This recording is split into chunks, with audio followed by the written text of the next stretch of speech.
साथियों, गंगा नदी के विषय में आप लोगों ने बहुत सारी चमत्कारपूर्ण कहानियाँ सुनी होंगी। मैंने भी सुनी है। हिंदू धर्म के लोग गंगा नदी को देवी माँ कहते हैं और विधिवत इसकी पूजा भी करते हैं।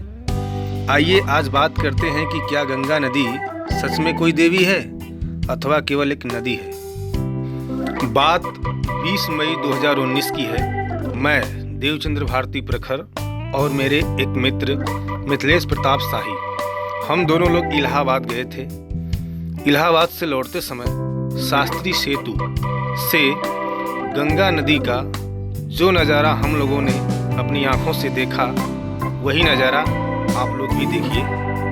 इस वीडियो में जिन दो लोगों को आप लोग देख रहे हैं, उनमें से नीला गमछा लपेटे हुए मैं हूँ और हेलमेट लगाए हुए मेरे मित्र मिथिलेश प्रताप शाही हैं।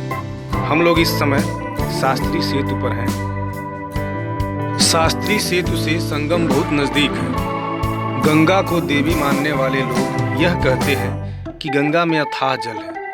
गंगा की लंबाई आज तक कोई नाप नहीं पाया और गंगा के जल में कभी कीड़े नहीं पड़ते। उन लोगों को यह नहीं पता कि भूगोलवेत्ताओं ने गंगा की लंबाई को नाप लिया है। गंगा की लंबाई है 2525 किलोमीटर। रही बात गंगा में अथाह जल की, तो वह आप लोगों की आंखों के सामने है। देखिए किस तरह गंगा की बीच धारा में रेत दिखाई दे रही है।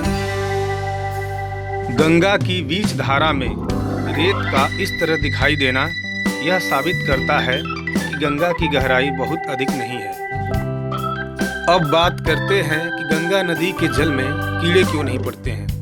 वैज्ञानिकों ने बताया है कि गंगा नदी के जल में बैक्टीरियोफेज नामक तत्व पाया जाता है, जिसकी वजह से उसके जल में कीड़े नहीं पड़ते हैं और यदि पड़ते भी हैं तो वे बहुत जल्दी ही मर जाते हैं।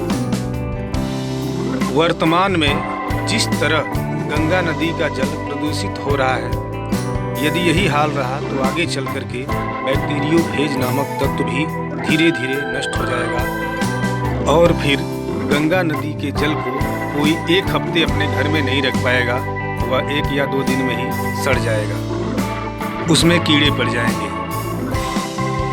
कहने का मतलब यह है दोस्तों कि गंगा कोई देवी नहीं है, गंगा एक नदी है। कुछ प्राकृतिक कारणों की वजह से उसके जल में कुछ विशेषताएं हैं, जिससे अचंभित होकर के पहले के अनपढ़ लोगों ने उसे देवी मान लिया।